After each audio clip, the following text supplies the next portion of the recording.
concentration has not risen. If the oxygen concentration has risen, the gas must be turned on again.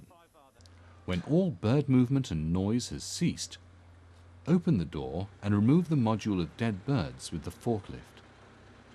As the door is opened, ensure that nobody stands directly in front of the open CGU, as the gas mixture will pour out of the container to be dispersed safely into the air.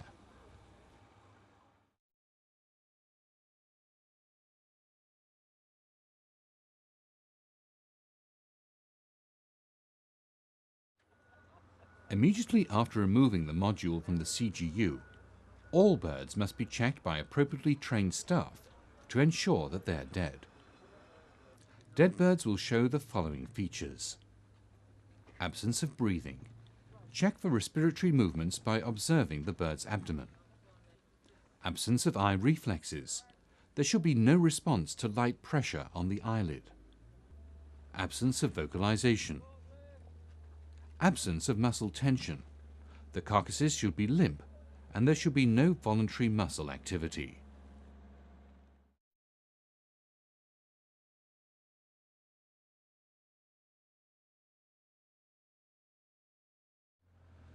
Disposal of birds must be undertaken with due consideration for the health and safety of staff undertaking the work, and the need to reduce environmental contamination with potentially infected material as much as possible. Ideally, the procedure should be undertaken in a semi-enclosed environment to reduce loss of feathers from the birds. Prior spraying of the carcasses with disinfectant will help to reduce contamination. It's desirable to perform this procedure in an area that can be readily cleansed and disinfected after unloading has finished. The dead birds need to be removed from the drawers of the module for disposal. This is best achieved firstly by lifting the module onto a raised surface. Two operatives then pull each drawer out from the module and tip the dead birds into a suspended heavy-duty sack directly beneath. Checks must be made to ensure all the birds are dead before tipping. Alternatively, drawers are pulled out and birds can be lifted manually into disposal sacks. Once full, the sack should be closed and hoisted into a bulker vehicle for movement to a rendering or incineration unit. Emptying drawers is heavy, demanding manual work. There should be regular rotation of staff assigned to this job. Removal of dead birds does need to be undertaken carefully. Dead birds may pose a zoonotic infection risk. Every effort should be taken to reduce contamination of the surrounding area through spread of feathers, secretions, and excretions. A separate detailed standard operating procedure has been produced for use on site. Subsequently, carcasses can be transported either in the bags, which may be tied to provide additional biosecurity, or the carcasses can be tipped into a lorry, specially designed for transporting potentially infected waste products of animal origin. This lorry should contain all waste material, prevent leakage of any fluids, and be able to be sealed. It should be clearly marked to indicate what category of waste product it's able to transport. The lorry will then transport the carcasses to a place of disposal, which will either be a rendering facility or an incineration facility. There will always be an escort following on behind to ensure there's no seepage of content during the journey.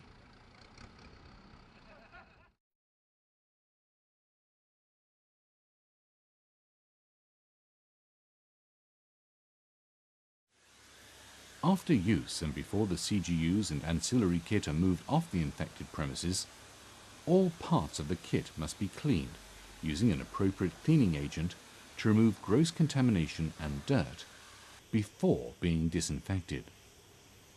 One of the most important means of spreading the infectious viruses of birds, such as avian influenza, is by means of inanimate objects becoming covered in virus-contaminated material.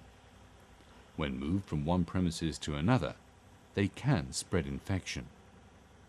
It's therefore essential that disinfection is done carefully and effectively, as the modules and containers may be contaminated with infectious particles. A disinfectant approved by the state veterinary authorities for killing the infectious agent must be used according to the manufacturer's instructions, or any local instructions that exist.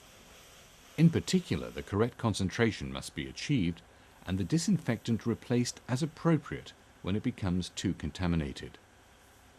All parts of the CGU and ancillary kit must be effectively exposed to the correct concentration of disinfectant for the correct length of time.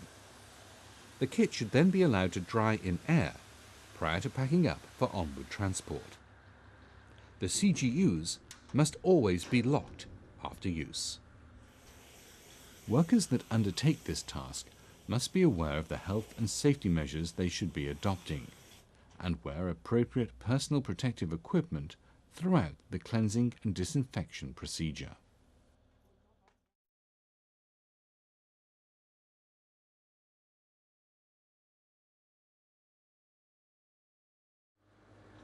This training aid has described the safe and effective use of the containerized gassing unit to kill large numbers of birds, as might be required during any outbreak of infectious disease in birds. During any large-scale cull of birds, infected or otherwise, it's important that the welfare of each bird is considered and that a humane death is delivered to each and every animal. A number of important considerations must be borne in mind when operating the CGU system to kill infected birds.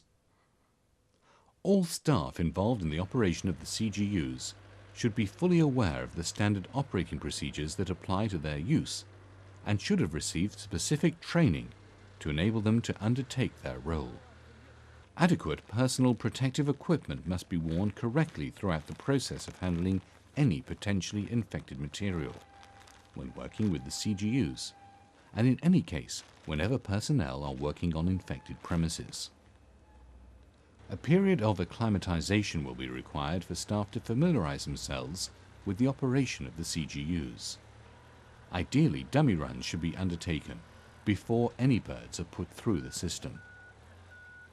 Once staff are familiar with their roles, operation of the system is rapid and effective, and the throughput can be as much as 4,000 to 5,000 birds per hour when 2 CGUs are operating in tandem. It's essential that staff wear personal gas monitors to monitor exposure to the gas and understand the effects that gas can have on humans if it's inhaled. Birds should be caught by trained and competent staff and loaded into transport modules at normal stocking densities. It's essential that the oxygen level in the CGU is brought below 5% and is maintained at this level until all birds are dead. Prior to disposal, all birds must be checked to ensure that they are dead. Any that exit the CGU showing signs of life should be killed immediately using an emergency killing procedure such as a percussion gun or neck dislocation. Dead birds must be disposed of in a way to minimize possible environmental contamination. All equipment must be thoroughly cleaned and disinfected. All efforts should be taken to protect the welfare of the birds, and every bird should be handled and killed humanely. It's also essential to remember that for those involved in the cull, farmers, farm staff, personnel working for the state veterinary authorities, and any contracted workers, the work can not only be physically demanding, but emotionally draining. Everyone should be aware of the vital contribution they're making to protecting public health and animal health by working towards stamping out outbreaks of infectious disease. Consideration of the health and safety of staff must always remain the prime consideration during any cull. The destruction of large numbers of birds is never a pleasant task, but the correct operation of the CGU system, as described in this training aid, will enable the humane killing of large numbers of birds when disease outbreaks arise and birds need to be killed for disease control purposes.